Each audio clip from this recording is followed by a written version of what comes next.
2025 में आप देखेंगे जिस तरह से माननीय नीतीश कुमार डेवलपमेंट को छोड़ करके अपनी कुर्सी के लिए भारतीय जनता पार्टी के आगोश में समा गए हैं। आप देखेंगे इस बार माननीय नीतीश कुमार का जो पॉलिटिकल ग्राफ है काफी नीचे जाने वाला। मंदिर का मुअज्जिम बना दीजिए हिंदू को और मंदिर का पुजारी बना दिए मुसलमान को। बिहार के अंदर जो सरकार चल रही है बिल्कुल भटकाऊ सरकार चल रही है। राहुल गांधी जैसा नेता जो बिहार हॉस्टल में मिलना चाहते हैं, आप होते कौन है रोकने वाले। नमस्कार, मैं प्रकाश चंद्र और आप देख रहे हैं बेखौफ आवाज़। आपको बता दें कि राहुल गांधी जी पटना के दरभंगा हाउस में छात्रों से मिलने के लिए जाते हैं और उन्हें प्रशासन द्वारा रोक दिया जाता है, फिर भी वो नहीं मानते और पैदल ही छात्रों से मिलने के लिए पहुंच जाते हैं।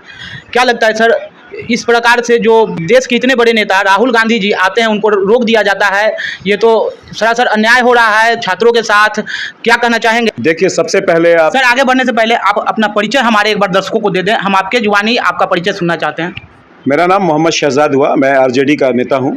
इससे पहले मैं जनता दल यूनाइटेड में प्रदेश उपाध्यक्ष सह प्रवक्ता था। मैंने वहां पे रिज़ाइन करके वक्फ बोर्ड के ऊपर मैंने स्टैंड लेके रिज़ाइन किया और आज मैं आरजेडी के दफ्तर में हूं और मैंने आरजेडी को मजबूती से तमाम लोगों के साथ हमने यहां ज्वाइन किया। बोल रहे हैं कि आपने जदयू को रिजाइन करके आरजेडी ज्वाइन किया है। जदयू सत्ता वाली पार्टी है, अभी उसकी सत्ता है और सत्ता वाली पार्टी को छोड़ के जो अभी सत्ता में नहीं है आरजेडी, आपने ऐसी पार्टी को ज्वाइन किया है, इसके पीछे क्या उद्देश्य है सर? देखिए, जिस तरह का बिहार में इन सरकारों ने माहौल को बना दिया है, जिस तरह से जनता दल यूनाइटेड ने तमाम तरह के भारतीय जनता पार्टी के कानून में समर्थन दिया है, जिस तरह से एनआरसी, सीए, वक्फ बोर्ड 370 और जिस तरह से अभी आप देखिए वक्फ बोर्ड के ऊपर उन्होंने जिस तरह से स्टैंड लिया, माननीय नीतीश कुमार ने जिस तरह से चुप्पी साधा है, लगातार मुसलमानों की खास प्रॉपर्टी के ऊपर तमाम भारतीय जनता पार्टी ने जिस तरह से अटैक किया है, उसमें हमारे नीतीश कुमार ने जिस तरह से सहयोग दिया है, तमाम एक बड़ा तबका बिहार का काफ़ी मजबूती से इस बार नीतीश कुमार के खिलाफ जाएगा। और आने वाले 2025 में आप देखेंगे जिस तरह से माननीय नीतीश कुमार डेवलपमेंट को छोड़ करके अपनी कुर्सी के लिए भारतीय जनता पार्टी के आगोश में समा गए हैं। आप देखेंगे इस बार माननीय नीतीश कुमार का जो पॉलिटिकल ग्राफ है काफी नीचे जाने वाला है। ये बात आप समझ लीजिए।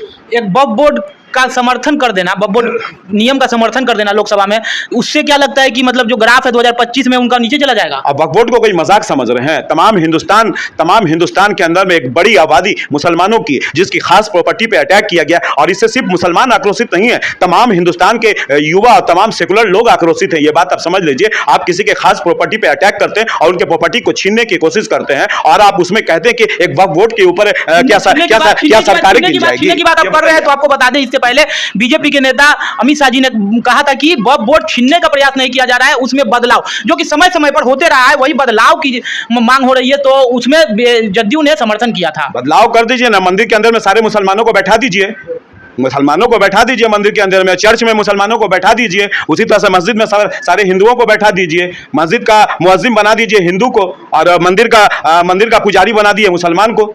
अरे भाई, हर का अपना एक सिद्धांत है, सिद्धांत पे हमारा हिंदुस्तान चलता है, आप उसमें इंटरफेयर कर रहे हैं। सोचने की बात है, ये पुरखों की मेरी प्रॉपर्टी है। ये भारतीय जनता पार्टी केंद्र में इस तरह की सरकार बना करके तमाम लोगों को एक आक्रोशित पैदा करती है। यही कारण है कि आज हिंदुस्तान में जो परेशानियां बढ़ रही है, जिस तरह से चाइना और तमाम जिस तरह से लोग आज हमारे खिलाफ जा रहे हैं, कहीं ना कहीं आप खुद अपने ही देश में अपने ही लोग को बांट करके एक बड़ा परेशानी खड़ा कर रहे हैं। ये बात आप जान लीजिए। वक्फ बोर्ड जो लोकसभा में पारित हुआ था, उसके बाद तेजस्वी यादव जी ने कहा था कि अगर हमारी सरकार बनती है तो वक्फ कानून को हम कचरे के डिब्बे में डालने का काम करेंगे। क्या लगता है, केवल बिहार में सरकार बन जाने से वो वक्फ कानून को कचरे में डाल देंगे?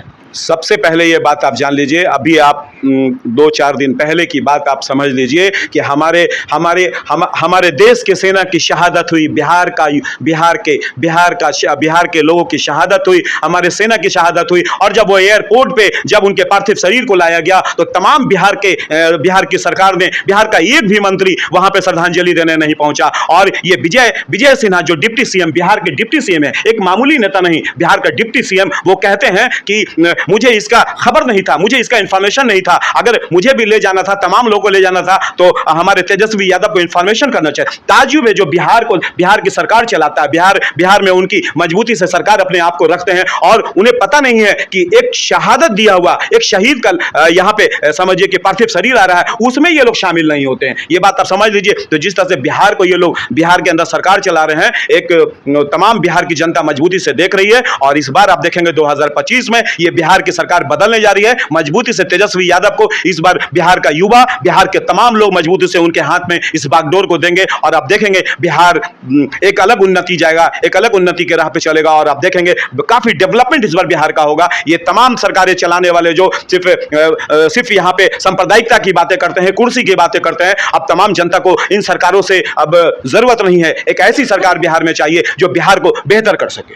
बयान पे बात आया, विजय सिन्हा जी के बयान से आप बोल रहे हैं तो बयानों पे याद आया कि बयानों का दौर चला ही आ रहा है।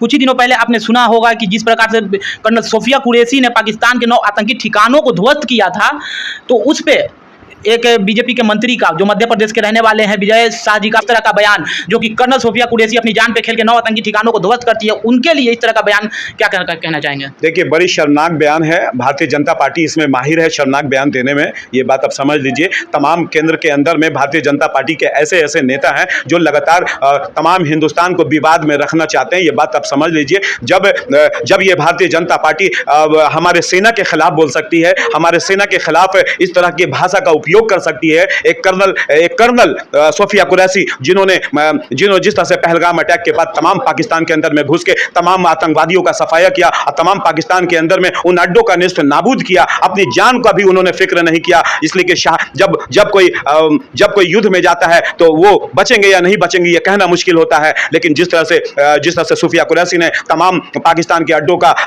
नाश किया, उसमें तमाम हिंदुस्तान के लोग, तमाम दुनिया तारीफ उनकी कर रही है। और ये भारतीय जनता पार्टी का नेता, ये एमपी का नेता, ये एमपी का मंत्री हमारे शहीदों के लिए और हमारे ऐसे कर्नल के लिए बातें करता है। इसका संज्ञान कोर्ट ने भी लिया है और कोर्ट ने मजबूती से कहा है कि इनकी देन एंड देयर, इन पे ऊपर एफआईआर होना चाहिए और कड़ा से कड़ा एफआईआर होना चाहिए। अब पूरी उम्मीद है कि इनको एक भारी सजा मिलेगा। इस बार तमाम हिंदुस्तान के लोग देख रहे हैं जिस तरह का यह भारतीय जनता पार्टी तमाम हिंदुस्तान के माहौल को बनाना चाहते हैं, जिस तरह का विवाद पैदा करना चाहते हैं, इसमें कोर्ट ने संज्ञान मजबूती से लिया है और इस नेता के खिलाफ मजबूती से कार्रवाई होगी और उनकी अरेस्टिंग होगी।